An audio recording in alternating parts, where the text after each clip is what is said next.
బయ్యారి సారీస్ మే 8వ తారీఖున ఓపెనింగ్ జరగబోతుంది. ఎవరైతే షాపింగ్ చేస్తారో 3000 అండ్ అబౌవ్ ఫస్ట్ 200 కస్టమర్స్ కి సారీ రూపాయికే ఇచ్చేస్తున్నారు.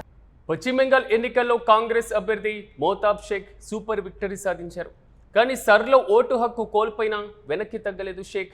ప్రధానంగా స్పెల్లింగ్ మిస్టేక్స్ నేపథ్యంలో ఓటర్ల జాబితా నుంచి పేరును కూడా తొలగించారు.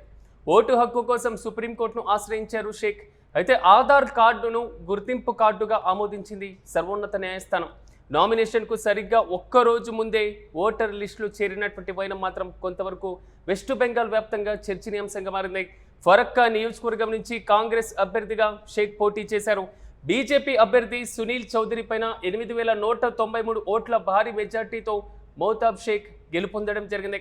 2 ఏళ్ల తర్వాత బెంగాల్లో కాంగ్రెస్కు దక్కినటువంటి ఏకైక విజయం కూడా ఇదే. కష్టకాలంలో కాంగ్రెస్ పార్టీకి కొత్త ఊపిరి పోశారు మోతాబ్ షేక్. తాజాగా సర్ విధానంలో ఆయన పేరు పూర్తి స్థాయిలో మాత్రం కొంతవరకు వెళ్ళడం, సర్ విధానంలో ఓట్లను కూడా తొలగించినటువంటి వైనాన్ని మనం గమనించాం. వెస్ట్ బెంగాల్లో మమతా బెనర్జీ దీనిపైన భారీ స్థాయిలోనే విమర్శనాస్త్రాలు కూడా సంధించినటువంటి వైనం. మోతాబ్ షేక్కి మాత్రం ఒకవైపు సర్ విధానంలో మళ్ళీ ఓట్ల చేరిక మాత్రం తాజాగా కొంతవరకు కీలకంగా మారిన ఎమ్మెల్యేగా పోటీ చేయడం ఆయన గెలుపొందినటువంటి వైనానే మనం గమనించవచ్చు. ఇక ఇదే అంశంపై మరింత సమాచారం మా ప్రతినిధి భరత్ అందిస్తారు. భరత్, చెప్పండి, వెస్ట్ బెంగాల్లో సర్ విధానం పైన మమతా బెనర్జీ కాంట్రవర్సీ, డైలాగ్స్, వాదనలు, విమర్శలు మనం విన్నాం. కానీ మోతాబ్ షేక్ ఒక రకంగా బాధితుడు, మరోవైపు విజయం సాధించినటువంటి వ్యక్తిగా మాత్రం నిలిచారు. ఎలా చూడొచ్చుంటారు? పూర్తి అప్డేట్స్ ఏంటి? ఏదైతే బెంగాల్కి సంబంధించిన ఎన్నికలకు సంబంధించి కాంగ్రెస్ పార్టీకి సంబంధించినంత వరకు ఊపిరి పోశారని చెప్పొచ్చు మోతాబ్ షేక్. ఏదైతే సర్ విధానంలో ఆయన ఓటు హక్కునే కోల్పోయినటువంటి పరిస్థితి, మరీ ముఖ్యంగా ఓటు హక్కుకు సంబంధించినంత వరకు కూడా స్పెల్లింగ్ మిస్టేక్ ఉందనడంతో ఓటర్ జాబితా నుంచి తన పేరునే తొలగించినటువంటి పరిస్థితి. ఈ నేపథ్యంలో తను సుప్రీంను ఆశ్రయించడం, ఆధార్ కార్డు ద్వారా మళ్ళీ ఏదైతే ఎన్నికల నామినేషన్ కి సరిగ్గా ఒక్కరోజు ముందు మళ్ళా ఆయన పేరు జాబితాలోకి వచ్చినటువంటి సిచ్యువేషన్. ఈ నేపథ్యంలో సుమారుగా ఆయన బీజేపీ అభ్యర్థి సునీల్ చౌదరి పైన 8193 ఓట్ల మెజారిటీతో గెలుపొంది, మరీ ముఖ్యంగా పశ్చిమ బెంగాల్కి సంబంధించినంత వరకు కాంగ్రెస్ కి ఇదొక దక్కినటువంటి ఏకైక విజయంగా చెప్పాల్సినటువంటి పరిస్థితిగా కనిపిస్తా ఉంది. ఒకవైపు సర్ విధానానికి సంబంధించినంత వరకు అక్కడ ఉండేటటువంటి గత ప్రభుత్వం ఏదైతే దీదీకి సంబంధించినంత వరకు కూడా సర్ విధానాన్ని వ్యతిరేకించినటువంటి పరిస్థితి, 91 లక్షల మంది ఓటు హక్కు కోల్పోయినటువంటి సిచ్యువేషన్ కనిపించింది. ఈ నేపథ్యంలో అక్కడ ఖచ్చితంగా ఎవరైతే పేరుకు సంబంధించినంత వరకు మార్పులకు సంబంధించి కానీ, రోహింగ్యాలకు సంబంధించినంత వరకు అంశానికి సంబంధించి కానీ, ఏదైతే బంగ్లాదేశ్ నుంచి వచ్చినటువంటి వాళ్ళకి సంబంధించిన అంశాలకు సంబంధించినంత వరకు సర్ విధానాన్ని ఎన్నికల కమిషన్ తీసుకురావడం, దాన్ని అమలు చేస్తున్నటువంటి విధానంలో అక్కడ ప్రభుత్వం అప్పటి ప్రభుత్వం ఏదైతే ఉందో వ్యతిరేకించినటువంటి పరిస్థితి.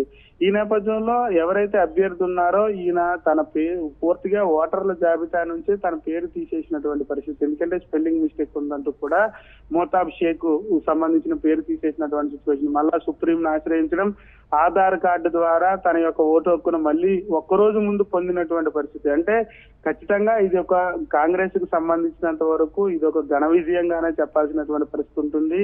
మరీ ముఖ్యంగా ఇది ఒక నూతన ఉత్తేజం లాగా చెప్పాల్సినటువంటి పరిస్థితి. ఎందుకంటే పూర్తిగా కూడా బెంగాల్ ఓటర్లంతా కూడా వ్యతిరేక దిశలో ఏదైతే ఉన్నటువంటి పార్టీకి సంబంధించినంత వరకు పూర్తిగా ఓటు తిప్పికొట్టినటువంటి సిచ్యువేషన్. బీజేపీ దుందుమి మోగుతున్నటువంటి సమయంలో ఈయన అక్కడ గెలవడం, అది కూడా 8000 ఓట్ల మెజారిటీతో మోతాబ్ షేక్ గెలవడంపై అయితే మాత్రం కాంగ్రెస్ పార్టీ సర్ విధానంతో ఒకవైపు వెస్ట్ బెంగాల్లో మాత్రమే కాదు, కొన్ని కీలకమైనటువంటి రాష్ట్రాల్లో కాంగ్రెస్ పార్టీ కూడా వ్యతిరేకించినటువంటి పరిస్థితి. ఎన్నికల సంఘమే ప్రధాన టార్గెట్ గా విమర్శలు చేసినటువంటి పరిస్థితి. కానీ మోతాబ్ షేక్ గెలుపులో ఈ సర్ విధానమే ఒక కీ రోల్ పోషించింది అనుకోవచ్చు. ఖచ్చితంగా సర్ విధానానికి సంబంధించినంత వరకు కూడా అక్కడ ప్రభుత్వాలు ఏవైతే పశ్చిమ బెంగాల్కి సంబంధించిన ప్రభుత్వం ఉన్నటువంటి ప్రభుత్వం వ్యతిరేకించినటువంటి పరిస్థితి, దాన్ని కాంగ్రెస్ పార్టీ కూడా తీవ్రంగా వ్యతిరేకించినటువంటి సిచ్యువేషన్. అయితే దీనిపైన సుప్రీం కూడా ఆశ్రయించినటువంటి పరిస్థితి కనిపించింది. మమతా బెనర్జీ స్వయంగా సీఎం హోదాలో ఉండి ఏదైతే సుప్రీం కోర్టుకు వెళ్లి తనే లాయర్ గా అవతారం ఎత్తి ఏదైతే బ్లాక్ కోట్ ధరించి వాదించినటువంటి పరిస్థితి సర్ విధానానికి సంబంధించినంత వరకు కూడా. పూర్తిగా ఈ విధానాన్ని వ్యతిరేకిస్తున్నామంటూ కూడాను తన వాదనలు వినిపించినటువంటి సమయంలో పశ్చిమ బెంగాల్కి సంబంధించినంత వరకు 8 మంది న్యాయమూర్తులను పంపించినటువంటి సిచ్యువేషన్ కూడా కనిపించింది. అయితే సర్ విధానానికి సంబంధించినంత వరకు కూడా ఎన్నికల కమిషన్ ఎక్కడ వెనక్కి తగ్గలేనటువంటి సిచ్యువేషన్ చూసాం. ఎన్నికల కమిషన్ ఎందుకంటే ఖచ్చితంగా బంగ్లాదేశ్ నుంచి వచ్చేటటువంటి వాళ్ళు ఎవరైతే ఉన్నారో వాళ్ళు కానీ మిగిలిన వాళ్ళకి సంబంధించినంత వరకు కూడాను చాలా మంది ఇక్కడికి సెటిలర్స్ గా వచ్చేస్తున్నటువంటి పరిస్థితి ఉన్నటువంటి నేపథ్యంలో వాళ్ళందరినీ ఓటు హక్కు నుంచి తొలగిస్తామంటూ కూడా కేంద్ర ప్రభుత్వం ప్రధానమంత్రి నరేంద్ర మోడీ ఎన్నికల కమిషన్ కి చెప్పడం, ఎన్నికల కమిషన్ పూర్తి స్థాయిలో దానిలో పనిచేసినటువంటి పరిస్థితి. ఈ నేపథ్యంలో సుప్రీం కూడా ఎన్నికల కమిషన్ సర్ విధానానికి సంబంధించినంత వరకు కూడా మేము ఆపేమని చెప్పేటటువంటి హక్కు లేదు. దీనికి సంబంధించినంత వరకు కూడా ఏదైతే జరిగేటటువంటి విధి విధానాలకు సంబంధించినంత వరకు ఏదైనా అంశాలుంటే దాన్ని పరిగణలోకి తీసుకొని ఓటు హక్కు కోల్పోయిన వాళ్ళకి మళ్ళీ ఓటు హక్కు కల్పిస్తామంటూ కూడా సుప్రీం చెప్పినటువంటి నేపథ్యం. ఈ నేపథ్యంలోనే ఈ కాంగ్రెస్ అభ్యర్థికి సంబంధించినంత వరకు కూడా మేతాబ్ షేక్ కు సంబంధించినంత వరకు ఓటర్ జాబితా నుంచి ఓటు కోల్పోయినప్పటికీ ఆధార్ కార్డు ద్వారా తిరిగి ఓటు పొందినటువంటి పరిస్థితి సర్ విధానం పోయినటువంటి నేపథ్యంలో తీసుకున్నటువంటి సిచ్యువేషన్. దీన్ని కాంగ్రెస్ పార్టీ ఖచ్చితంగా ఒక ఘన విజయంగానే భావించాల్సినటువంటి పరిస్థితి ఉంటుంది. కొత్త ఊపిరి పోసుకున్నటువంటి సిచ్యువేషన్ కూడా కనిపిస్తా ఉందని చెప్పొచ్చు. Yes right Bharat, thank you.